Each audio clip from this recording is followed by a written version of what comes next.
Okay, so in the case of a cylinder, that is a less common geometry for this course because, again, we will be focusing on heat exchangers, and heat exchangers have the cylindrical shape rather than the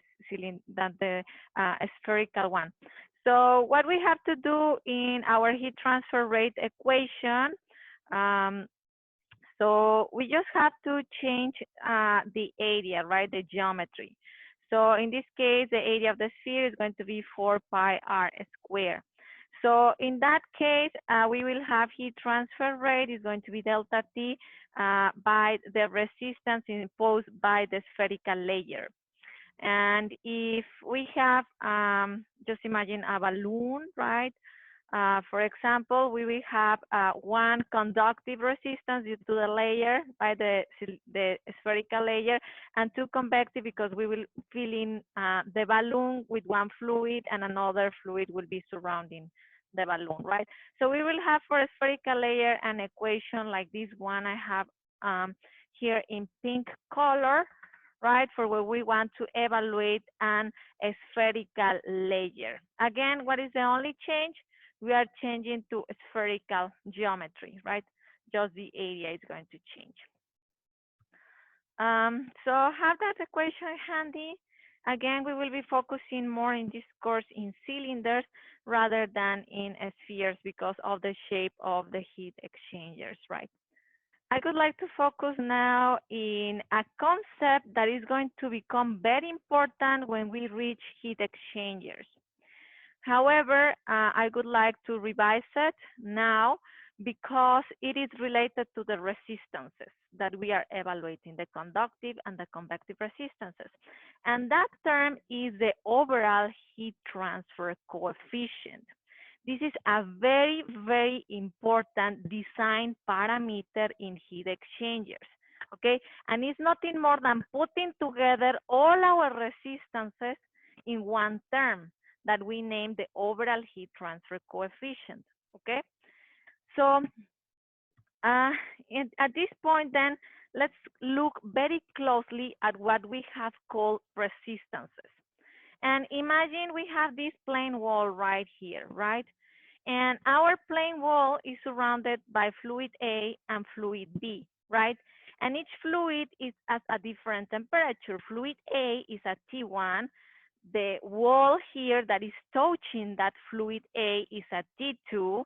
Then we have a second temperature T3 at this other wall and a T4 for fluid B.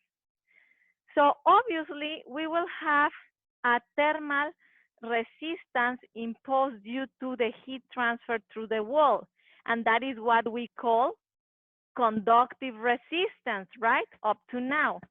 And we have also these two convective resistances. But why we have that convective resistance?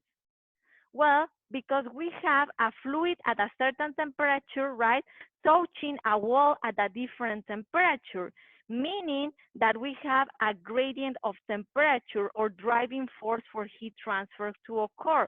But if we have that, that means that we have also a resistance for heat transfer to occur through that thermal boundary layer because we have those two temperatures.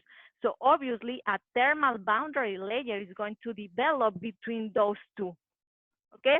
So that's the meaning, or that's why we have to count all the time a convective resistance when a fluid at certain temperature touches a wall or a solid at another temperature, because we have the formation of a thermal boundary layer that is going to impose a resistance for heat transfer, okay? So that's the meaning, or that's why we need to include at all times this resistance. So for simplicity, we gather all the resistances together, right? And we have done that in the denominator of our heat transfer rate equation, like you have seen up to now. Also, a very important assumption we have been doing is that the heat transfer rate is going to be the same in each layer.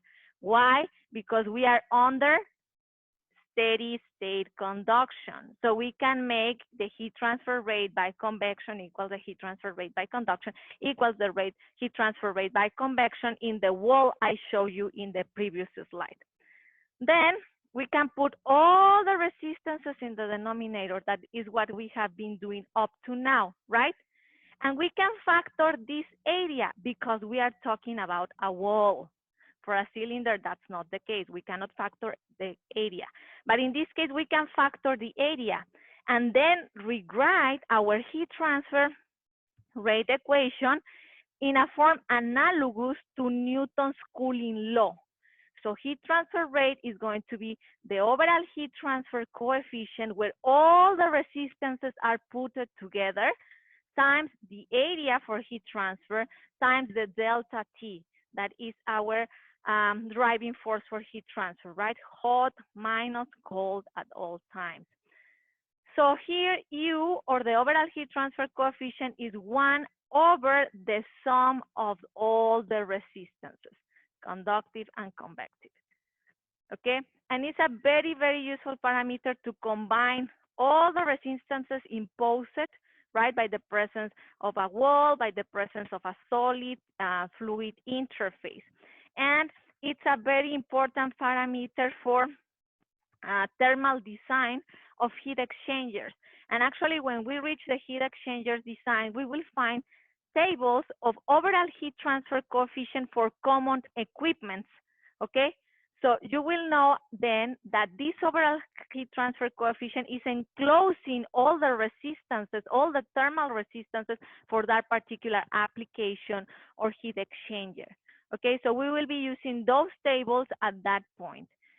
And we are going to, later in this class, we are going to work on how to calculate the overall heat transfer coefficient. So we are going to solve some problems, okay? Problems for the overall heat transfer coefficient. Let's do some problems. So some active learning exercises. And these active learning exercises help me to determine if you have any troubles with the concepts learned. So I need that you start solving this problem. It's a very simple problem. It's a window. It's a single pane window. And it has 0.8 meter height and 1.5 meter wide with a thickness of 8 millimeters. And you have here this little drawing on the bottom of the slide. We have the K value, the thermal conductivity of 0.78. And I need that you determine the steady state heat transfer rate through the glass window and the temperature of the inner surface for a day during which the room is maintained at 20, while the temperature of the outdoors is -10. So I made a typo here. Please correct it. It's -10 here, as you can see here, -10. Sorry about that. So the right data is on the drawing, and I put here 10. So it should be -10. I'm going to correct it right now. -10, take the heat transfer coefficients of the inner area and the outer surface area of the window to be 10 and 20, which includes the effects of radiation. So first of all, you already realize that we have a thermal boundary layer that imposes a resistance, right? We have a solid, so we need to use a lexical analogy. And you have all the data there to calculate the heat transfer rate through that single pane window. And then once you have the heat transfer rate, you determine the temperature at the interface that is missing. So how do you solve for this problem? Well, I first calculated the area, right? The area for heat transfer. We have the dimensions of that window, 0.8 times 1.5 meters, 1.2 meters squared. Then I calculate the individual resistances, the first convective, the first conductive because of the glass, and the second convective, right? Because the inner and outer surfaces. I add the total resistances and I got a value of 0.1127 Celsius per watt. Now that I have that value, I just apply my equation, heat transfer rate through the entire window, right? It's going to be delta T over the sum of the resistances. So it's what I have in here, 20 minus -10. Again, I have a typo there, but the number is correct. Sorry about that. Should be a minus here, my mistake. So 20 minus 10 divided by the R total equals 266 watts. And now the inner surface temperature of the glass, we do it like we did it in class, right, for the wall. So from my equation, T surroundings 1 minus T1, I want to know T1 over the convective 1. So T surroundings 1 minus heat transfer rate, that is going to be constant because we are working under steady state conduction, right, times the convective 1 that I have on the previous slide. 0.0833 Celsius watt, I have minus 2.2 Celsius. So the inner surface temperature of the window glass is minus 2.2 Celsius, even though the temperature of the air in the room is maintained at 20 Celsius. Okay? Troubles? So again, my mistake, a minus should be here, but the number is correct.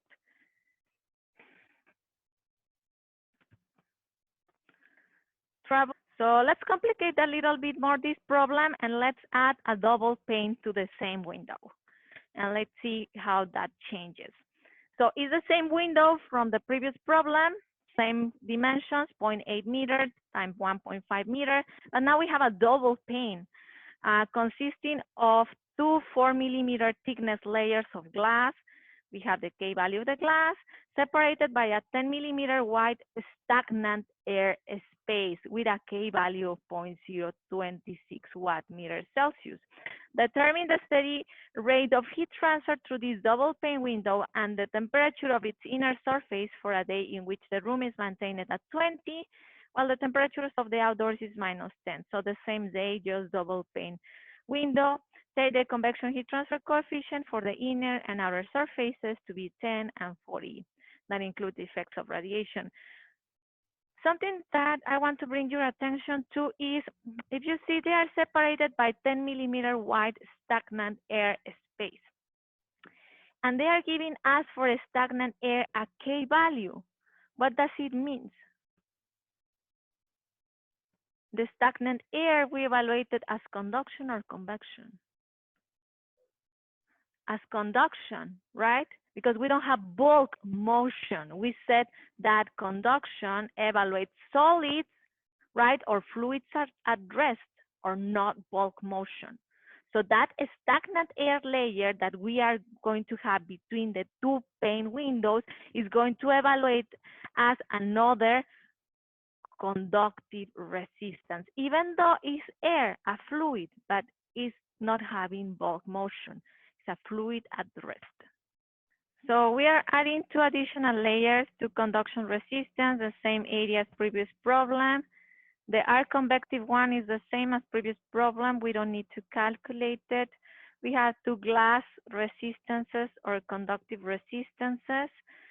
We have a new resistance because of the air. We have a stagnant air between the two layers, so we treat as conduction, not convection. The R convective 2 is from the previous problem, so we don't need to recalculate. So if we add the R total, now we have a value of 0.4332 Celsius watt. Then the heat transfer rate, the same delta T as in previous problem, now divided by a higher resistance, right? Because we have an extra stagnant layer and an extra glass.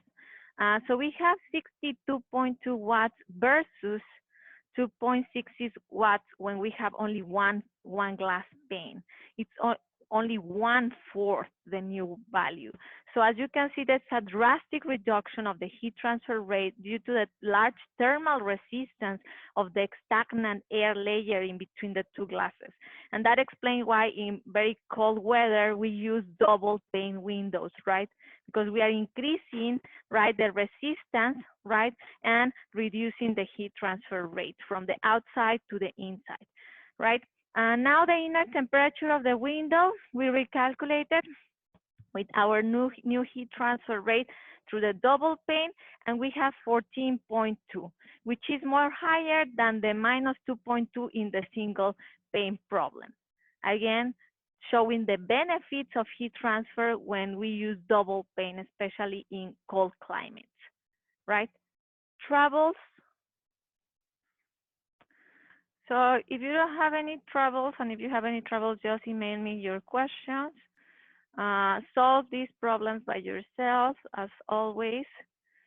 Um, if you don't have any troubles, let's move to the overall heat transfer coefficient and the insulation topics. So I already defined the overall heat transfer coefficient. That is a term where we put all our resistances together, and it's going to become very important in heat exchangers. And the geometry of a heat exchanger, especially the shell and tube heat exchanger, that is the most common industrially shaped for exchangers, is a bunch of cylinders enclosed in a big shell. Okay, so the cylinders are a geometry that we are going to use a lot, especially heat exchangers. And so again, I want to recall first that the overall heat transfer coefficient and the resistance, the total resistance, are related by R equals 1 over U, or the overall heat transfer coefficient 1 over the sum of all the resistances. So having in mind that if we have a cylindrical layer, right, imagine a pipe, right, metal pipe times insulation plus the two convective, because we have one fluid going inside the pipe and another fluid going outside of the pipe, then the heat transfer rate for this insulated cylindrical layer is going to be delta T over the sum of the resistances. Two conductive because we have a pipe with insulation, and two convective because we have one fluid running inside the pipe and another fluid outside the pipe, where AI is the inside surface area of the cylinder and A naught is the outside surface area of the cylinder. So as you can see, unlike the plane wall, we cannot factor out the area, right? Because we have two now, the inner surface and the outer surface. Then we need to define the overall heat transfer coefficient based on the inner area or the outer area, okay? So for example, heat transfer rate equals the overall heat transfer coefficient based on the inner area, that's why we have this small I here, times the inner area times the delta T overall, or the gradient of temperature, always hot minus cold. And for the case of an insulated pipe with one layer of insulation, we will have this overall heat transfer coefficient based on the inner area again. We can calculate it again in a similar way based on the outer area, okay? And very important, heat transfer is going to be the same regardless the overall heat transfer coefficient value is based on the inner or outer surface area, okay? Very important in the overall heat transfer coefficient. If you can see, I put here in pink, right, this summation term in the denominator, because we will add as many conductive resistance as many layers we have, okay? So just nomenclature. So let's calculate the overall heat transfer coefficient for this cylinder. And we are going to calculate it with both equations, based on the inner area and based on the outer area. So here we have an insulated steel pipe, and this steel pipe is carrying steam at 180 Celsius in a room where the air temperature is maintained at 25 Celsius. Calculate the heat loss per meter of cylinder length. The pertinent information is given in the figure below. So I wanted to calculate the heat loss, but first the overall heat transfer coefficient. So we are using the modified heat transfer equation similar to Newton's cooling law. Heat transfer rate equals overall heat transfer coefficient times area times delta T, okay? I can put you back these equations. We are going to calculate using overall heat transfer coefficient based on the outside area and inner area. And so this is the data. If you can get the data for the equations.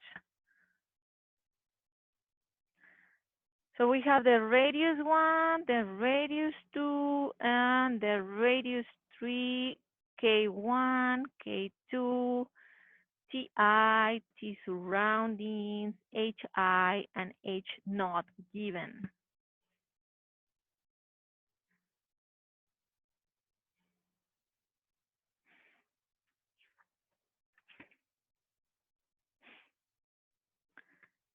And very important is asking to calculate the overall heat transfer coefficient based on the inner area. We're going to calculate both, okay? So you can see that we obtain the same heat transfer rate using based on the inner area or the outer area.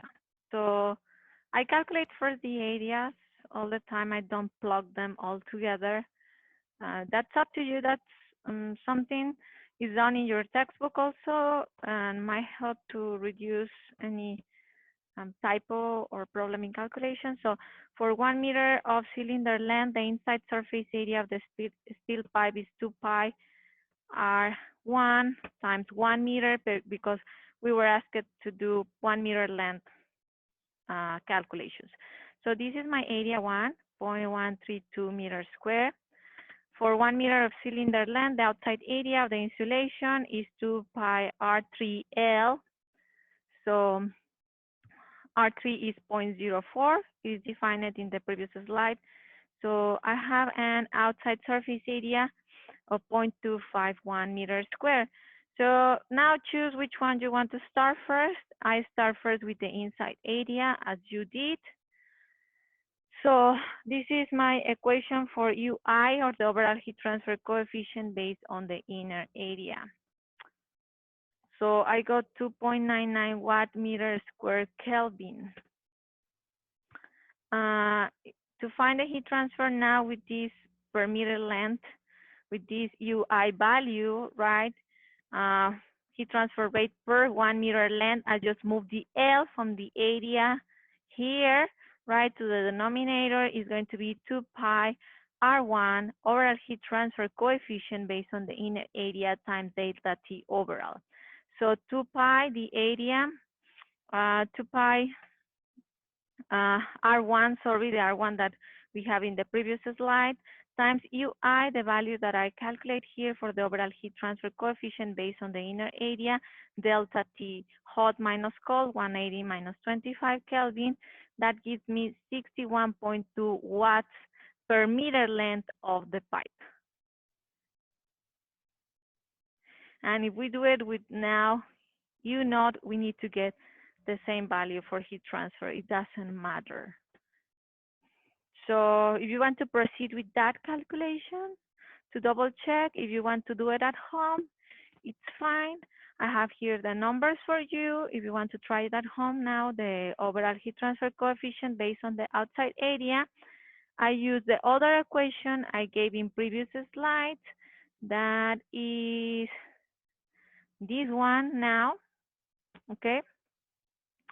So if I use that equation, I get a U naught value of 1.57 watt meter square Kelvin.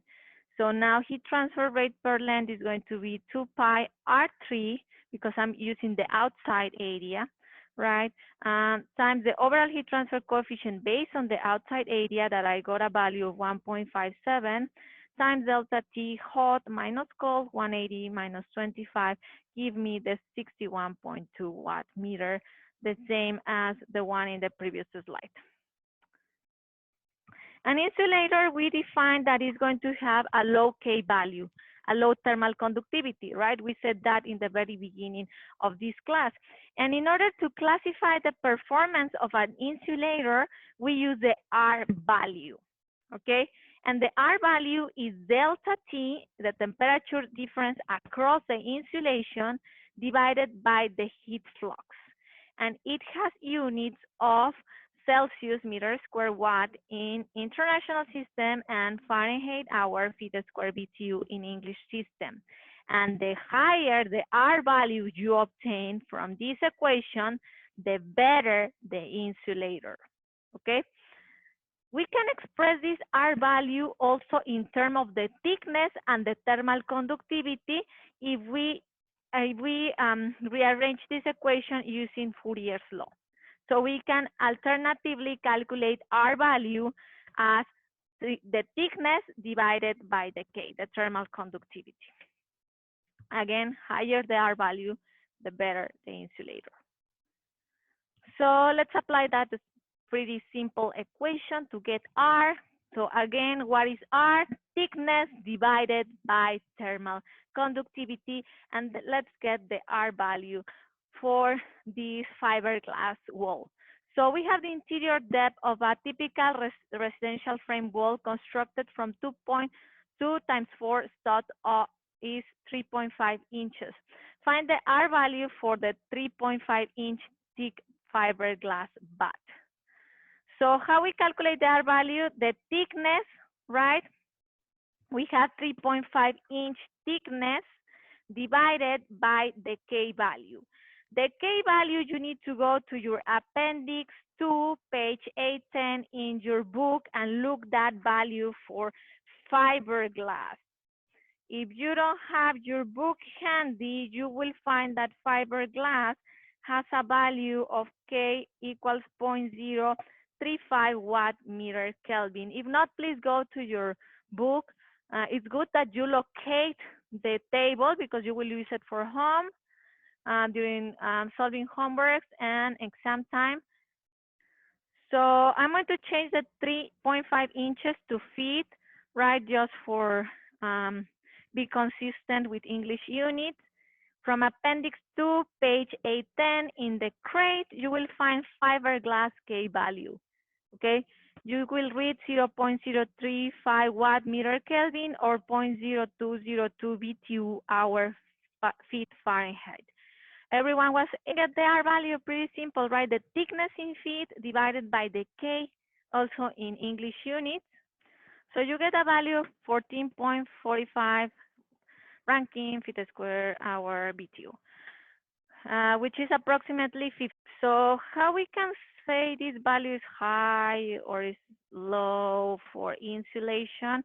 Well, we have here given by the Department of Energy the suggested R values depending on the zone of the US and also depending on what you are planning to insulate, if it is an attic, floor, or a wall, etc. So, and depending which zone you are in, we have values between R13, if you can see here for zone, the red zone, zone 2, up to values of R60, that's the highest I can locate here for the green, blue, so all this top area, right? So you can see that our value of fiberglass, when we add the fiberglass insulation, it was R15. So we are more or less in the lower R value area, right? So you can see more or less these are the ranges, common ranges of R value. So you can locate the value that we just calculate. Highest around 60, lowest around 13. So we are in the lower range of R value with our fiberglass insulation for that wall.